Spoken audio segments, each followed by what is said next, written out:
The brother being a non-Muslim, he works in the bank. He asked a question that why do Muslims resist, don't come to his house?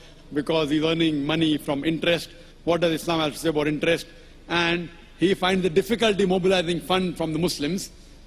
Brother, the Arabic word mentioned is riba. Riba means interest as well as usury. Some people, they think that riba does not mean interest, but it includes interest as well as usury.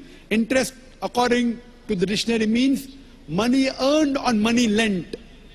And usury means exorbitant interest. Both usury and interest, both are prohibited. And the Quran mentions the word riba in no less than 8 different places.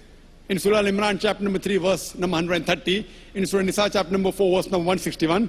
It's mentioned in Surah Baqarah, chapter number 2, verse number 275 thrice. In Surah Baqarah, chapter number 2, verse number 276. As well as in Surah Baqarah, chapter number 2, verse number 278 and 279.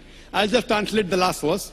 Surah Baqarah, chapter 2, verse number 278 and 279 says that if you give up not your demands of riba, of interest, then take notice of a war from Allah and His Rasul. So anyone who deals with interest, gives interest or takes interest, he is waging a war with Almighty God Allah and with the Messenger Prophet Muhammad Sallallahu Alaihi Wasallam.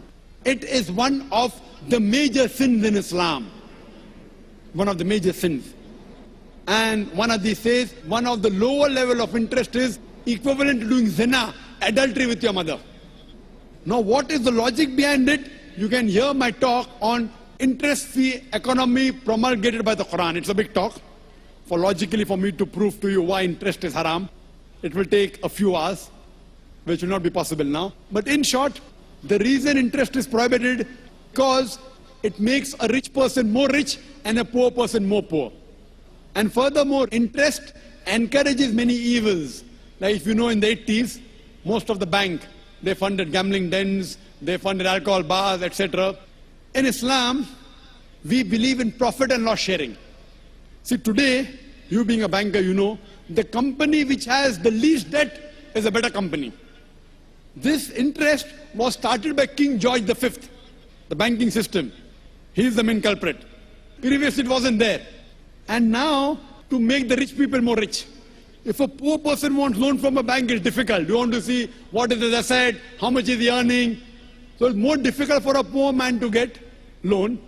And furthermore, if you analyze the top companies, they are debt-free companies. Therefore, today we find stock listing. You know, Anil Ambani, he floated the Reliance Power. How many? 1.1 lakh crores. He got 100 times more than what he wanted.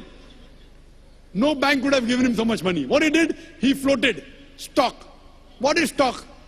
It is Islamic system, profit and loss sharing. Correct? In interest, it is haram because there are many negative factors. In Islam, we believe in profit and loss sharing. You know, you buy shares. You buy shares of a company. If you make profit, you get profit. If you make loss, you make a loss. It's not fixed, 8%, 9%, and the other person makes a lot of money. So what they do, they float shares. So if you buy stock of a halal company, as long as it's not alcohol company, it's not bank, it's not haram activity, it is Islamic. So we in Islam believe in profit and loss sharing. Anil Ambani, he floated, he got 100 times more than what he wanted, correct? 1.1 lakh crores.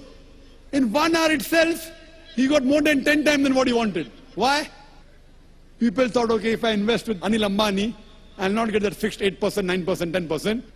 I'll make 20%, 30%, 50%. You know, and the mutual funds, if you're a banker, JM Basics, number 1, 116% in 1 year. So what in Islam we believe? In profit and loss sharing.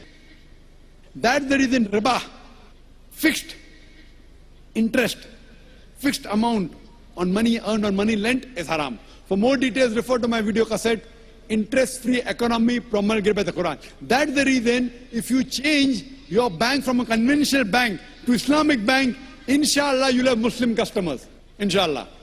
And today, the Indian government, the RBI, the finance minister, hasn't given permission for a true Islamic bank. But there are people approaching him I myself spoke to Chidambaram when he came to Saudi Arabia, and there are high possibilities. Manmohan Singh, our Prime Minister, initially he was the Finance Minister.